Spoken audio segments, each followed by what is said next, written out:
friends, it's Loree with the blog wagonwheelhomestead.com. I'm here today to talk to you all about growing broccoli and cauliflower specifically, and we'll talk a little bit about growing cabbage. So all the brassicas, these are known as the brassica plants. They're in the brassica family. And so I start my own seeds for broccoli in the basement of my house under grow lights on my plant starting rack, and I'll link the video that I did showing you how to do that. Okay, I make soil blocks. I also have a video on that. And I just put one seed, sometimes two seeds if my seed is old, in each soil block. Let them germinate and grow for about a month. And then I bring them out and I plant them out here in the garden.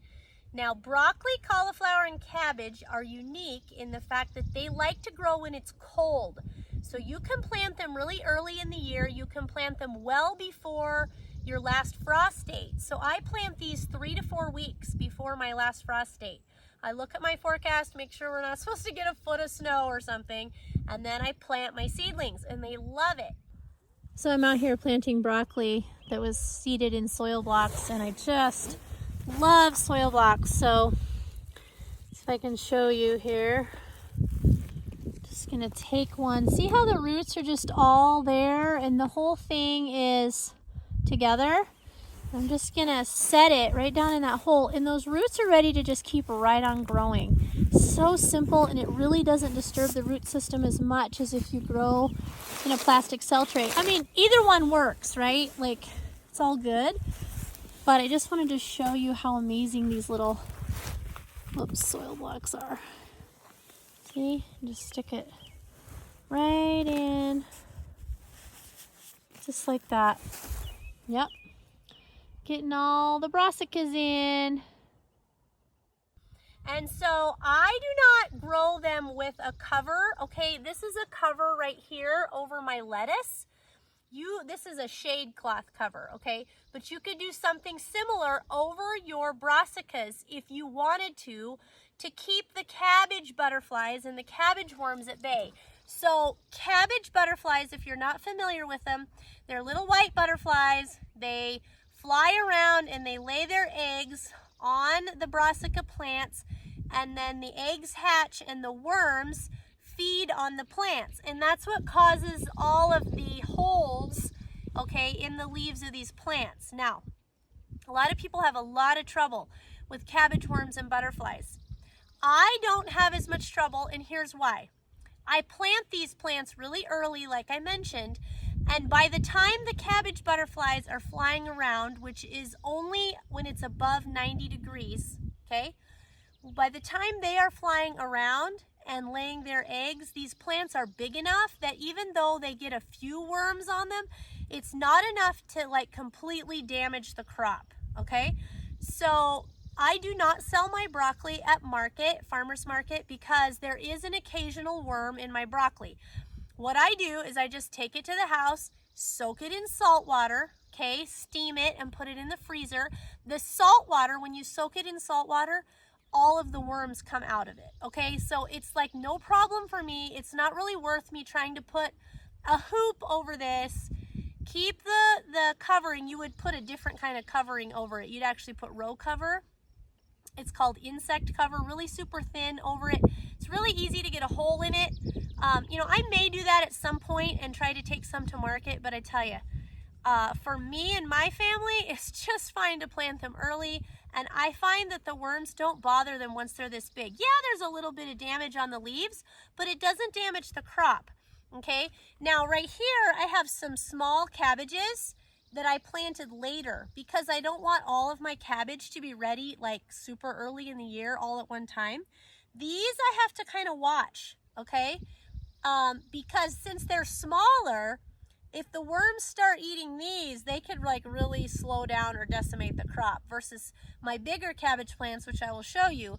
The bigger cabbage plants, it doesn't really bother. There might be a worm or two in there, but you know, they're not gonna like hurt the formation, if you will, of the actual cabbage. So it is the middle of June.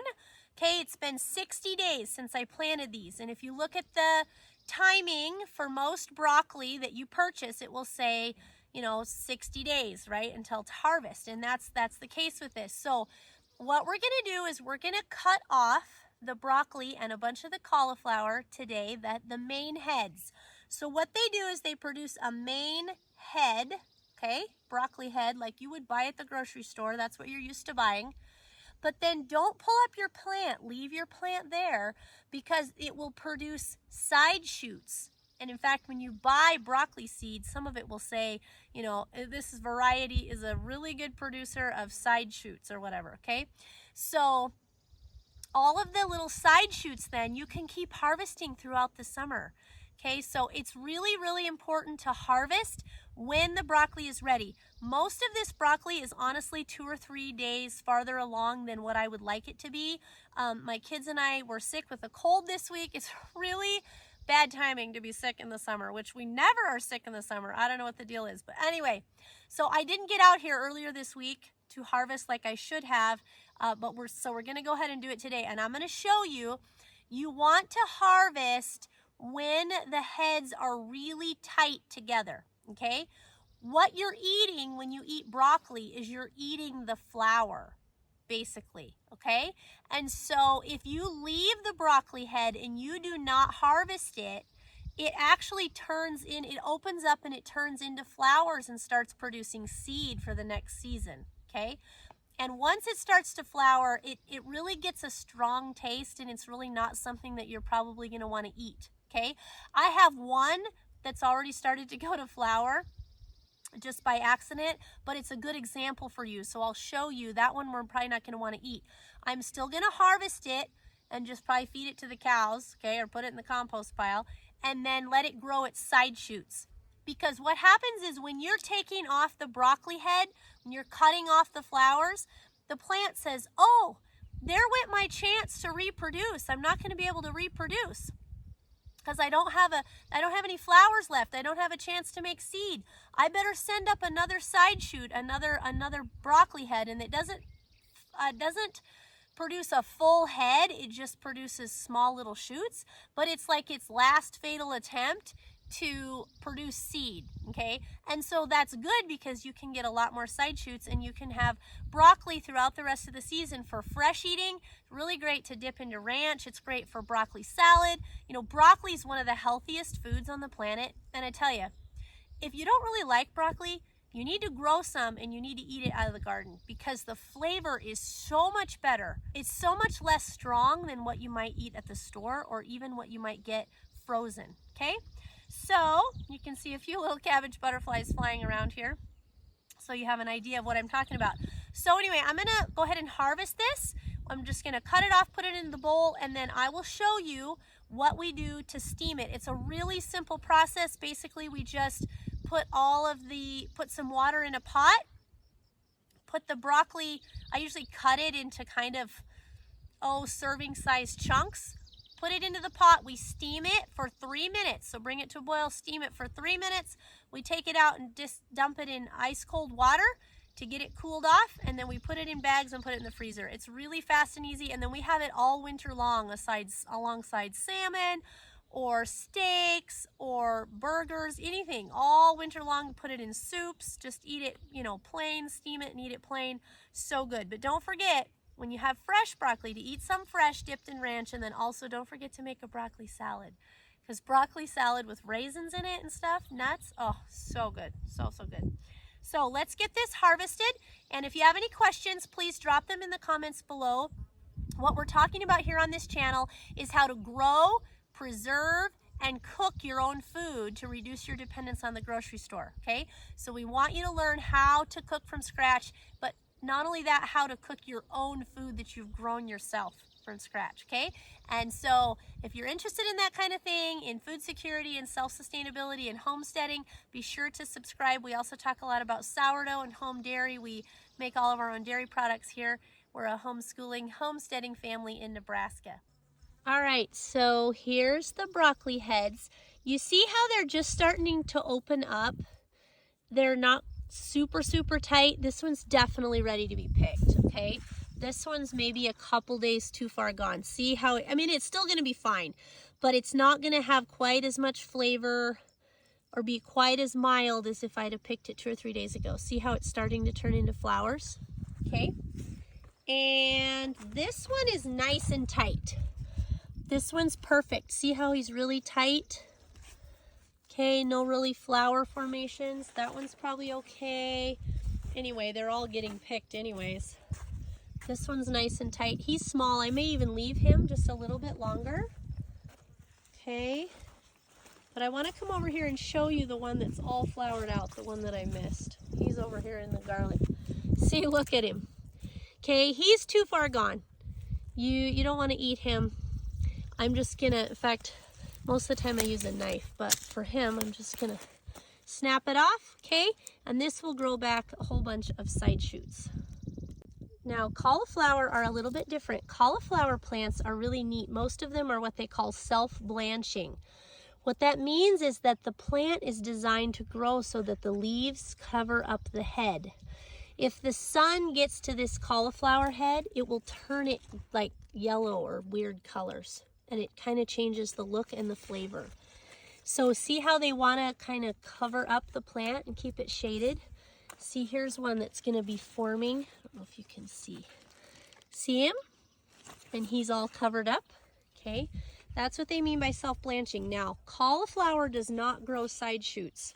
So once you harvest the cauliflower, it's done. There's a lot of these that are small, so I'm going to be leaving the small ones. But down here, there are some big ones. Do you see this one? See how he's opened up more? Okay, so I'm going to be harvesting him. And, you know, cauliflower, we like to put it in the freezer. We love to eat it fresh. So I like it when it comes on just little bits at a time because I don't want to pick it all at once. I don't want to have to eat it all in one day. Of course, it keeps in the refrigerator for a while, but I'll probably pick him because the sun is starting to get to him. So, okay, and I'll show you more about the cabbage later on. So these are forming heads. When they're really firm, you can go ahead and pick them. If you leave them, they'll continue to grow. If you get a lot of extra rain or you forget your water system on, which I've done before, then sometimes they will split. They're still fine, you just need to eat them soon. Okay, if you want them for storage, you can, you can actually pull cabbage up by the root and hang it in like a root cellar and it will keep all winter. Or put it in your refrigerator. This one's still soft in the middle, okay? But here's one I harvested the other day and I want you to see. When you harvest cabbage, leave your cabbage plants because look, it's gonna grow 4 new cabbage heads. They will be small, they'll be like this big, but they're perfect for making sauerkraut or cabbage rolls. We call them runzas here in Nebraska, or anything like that, okay? So leave your cabbage plants. These are still forming heads, which is fine. You know, part of the challenge with the garden is that all the produce seems like it comes in at once and you just cannot enjoy it all fresh like you would like. So it's okay with me if it comes in slow. These are smaller plants that I planted, as I mentioned, for for a harvest later on. Okay, here's some bigger ones. And I planted all of these at the same time as the broccoli. So they're, within another week or two, some of these will be ready to eat. But you can let them keep growing, which is really nice. We love to have cabbage steaks where you like slice it really thick and roast it in the oven. We love coleslaw. We love to have, like I said, runzas. We love to make a lot of sauerkraut. So yeah, that's the last of my brassicas. And there's my lettuce that needs weeded. I tell you, if you stub your toe because you're sick, it takes a minute or two to get caught back up. It's all right, I'll get there.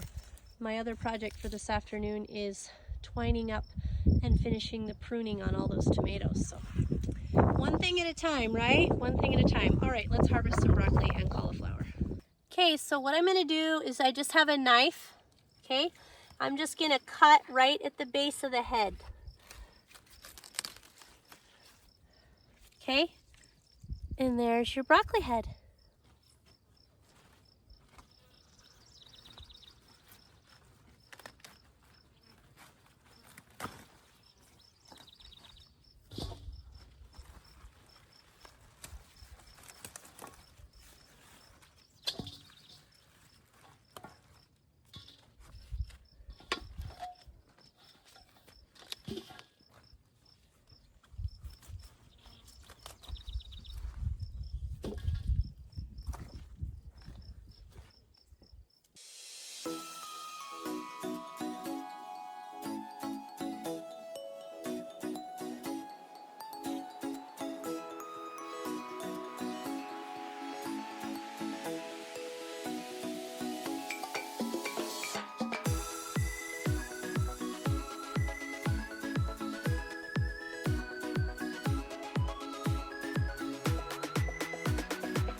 Okay, and same thing with the cauliflower.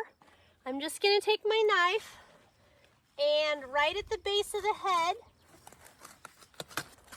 I'm just gonna cut it off. And it doesn't really matter what you do to the plant so much because you're not gonna save these plants.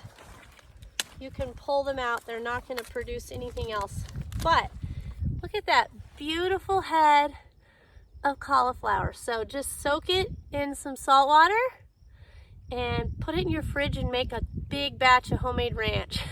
And just live on this and sugar snap peas. I'll be happy. Some chips and salsa from last year's garden.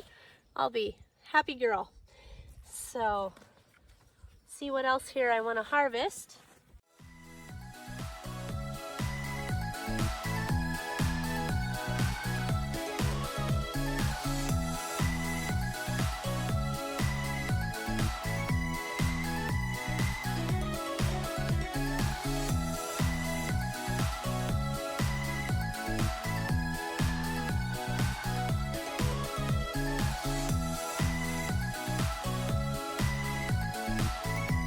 And that's how you grow broccoli and cauliflower. All right, so here's most of the broccoli and cauliflower. I'm just gonna sprinkle a bunch of salt on it, okay? And I'm filling it up in my sink with cold water. So I'll fill it up till it's above the broccoli cauliflower line, let it soak, and then we will steam it. Okay, and then I have a big pot and I put like 3 or 4 inches of water in the bottom of it. If you have a steamer basket, that works good too. But I don't have one, so I just got it boiling, put the broccoli in. When it comes back to a boil, then I boil it for 3 minutes is all. And I don't have my lid for this pan handy, so this works too, right? Just using one of my bowls, okay? And then I'm just gonna put it into this really cold water to cool it off, put it in freezer bags and right into the freezer. Simple as that.